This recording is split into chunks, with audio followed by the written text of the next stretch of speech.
Right now, joined by Adrian Boitan, of Baylor. He is into the semifinals in the singles NCAA championships in Orlando. Adrian, I know you have to be tired. You've been playing, it seems like, in Orlando forever. How many days in a row have you played? And did you get one day off in between? Yeah, first of all, thank you for having me. It's great to hear you guys. And yeah, I mean, I think it's the 7th day in a row when I have matches. So it's been a long time. And yeah, I mean, there was no break in between the team NCAAs and the individuals, which was pretty exhausting for me because I played a lot of matches in the past 2 weeks. But I mean, I'm just trying to dig in and just find the power to overcome these obstacles, you know? In one sense, is it been good though for your momentum because you've played well, throughout the team portion of the tournament?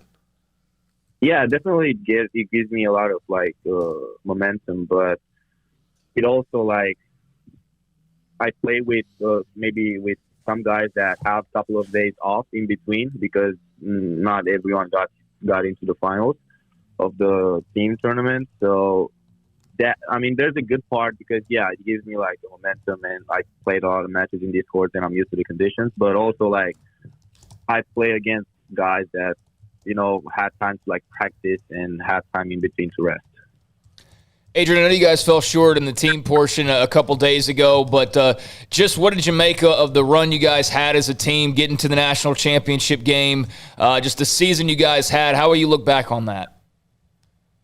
It was definitely a great season. I mean, we achieved a lot as a team, and I wouldn't want it to make it with other players because I love every single guy on that team and every single coach.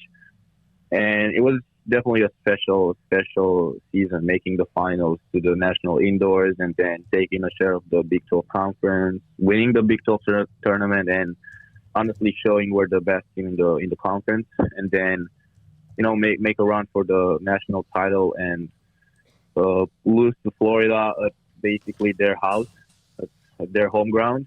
And I mean, if that match would have been played on a neutral side, probably the ending would have been different. But yeah, I mean, it is what it is now. It was a great season overall. You played the Bloomberg from North Carolina back in February. In fact, it was on Valentine's, February 14th, in the indoor championships. What did you learn in that match? You lost in that match. Today you won. Did it matter that you played him before, and did you learn something from it? No, definitely. I mean, look, I like Will. He seems like a great guy to be around, and just a great sportsmanship. He's just a great guy in general overall. And definitely, I knew that he's basically was the most dominant player in college tennis along this 4 or 5 years since he's been here. And this whole season, I wanted to beat him. And definitely helped me a lot in that match, national indoors, to learn a lot of things about his game and about my game. And what do I need to actually do in order to put myself in a better spot? And no, I mean, today I feel like I executed the plan really well, and I got it done. First time that a Baylor player has reached the semifinals in 16 years. Did you know some of the history of the singles players at Baylor? They produced a lot of pretty good ones. Yeah, I mean, definitely. I didn't know about that stat, but now that you told me, I feel really fortunate, and I can only feed myself off it and just get more confidence that, after I'm done here, I want to play pro, and this just proves me that I have the level and I have the game and the potential to make it to the pros and, become one of the great players in the world. Why not? How much of your memory bank is watching guys that you may play or have played and remembering what their strengths and weaknesses are and building a game plan for that?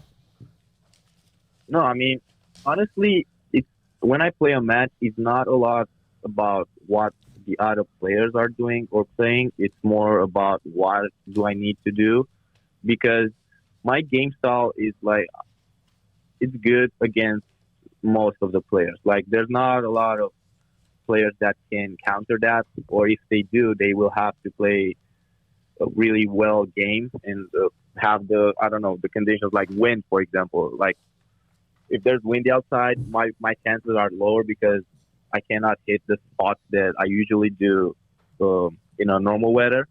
So it really depends because I don't really play differently with everyone, I just play my game.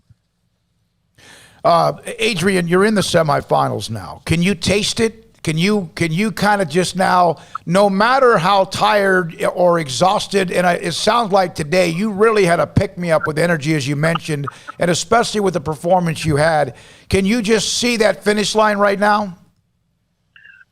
No, to be honest, not right now because now I'm just thinking about the next day, the next match. I'm not thinking about the title or whatever. I'm just taking it day by day, trying to recover and just rest as well as possible and give myself the best opportunity that I can have to win it. But right now, I'm not thinking about that. If I happen to win it, that's great. But like, I'm already like proud of what I achieved this season because it's really hard to play line one in a team tournament and make a deep run to the finals and then come to this individuals where 90% of the players are rested and they practice and they train for that tournament and then, get this far in this tournament as well. So what will happen will happen.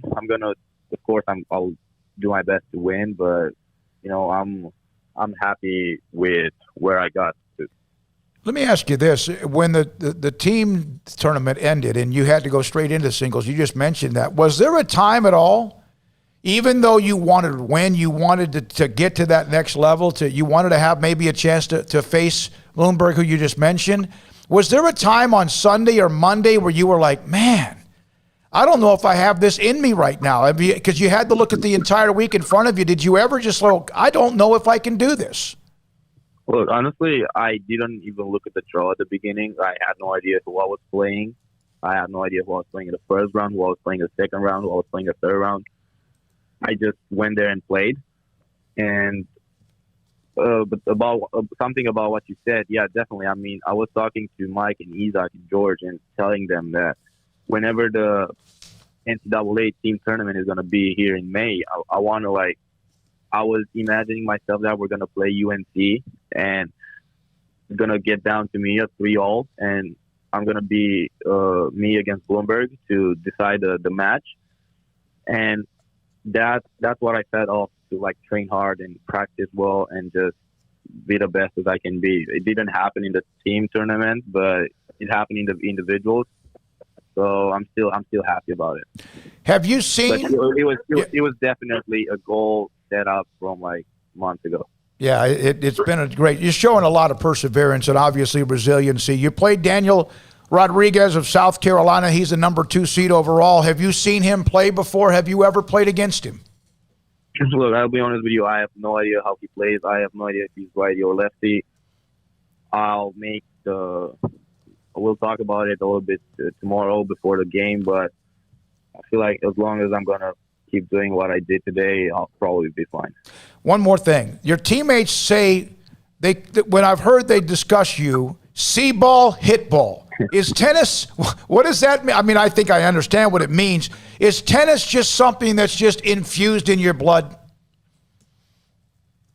Well, about that, it's just a great way to describe my game, honestly, because I'm not a physical guy that keeps grinding for every point, running side to side and doing all those things. I just basically see ball and hit ball, and I do it. I do it pretty well, and that's how I've been trained. When I was a kid, I had a really aggressive team style, and my coaches, I was angry because I was losing when I was a kid because the game, the game was there, but the power and the ability to control the ball wasn't there because I was 12 or I'm talking of when I was 12, 14. So I was a kid still.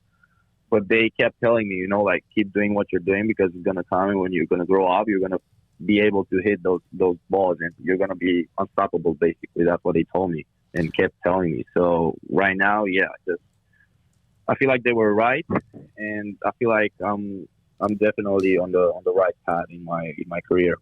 Hey, Adrian, congratulations on what you've accomplished. I know you want more, and you have a chance to continue on. Thank you for joining us. I know you're tired, and your last thing you want to do is an interview. But, hey, you keep doing this. You're going to be doing a lot of interviews, so you better get used to them, right? Yeah, I will get used to it. Thank you, young man. Good luck. Thank you. All right. Thank you. Have a good one. Adrian Boitan with us. He's in the semifinals, plays a young man from South Carolina tomorrow. He continues. Paul and Craig, I understand what Nintendo is. What is Nintendo Switch?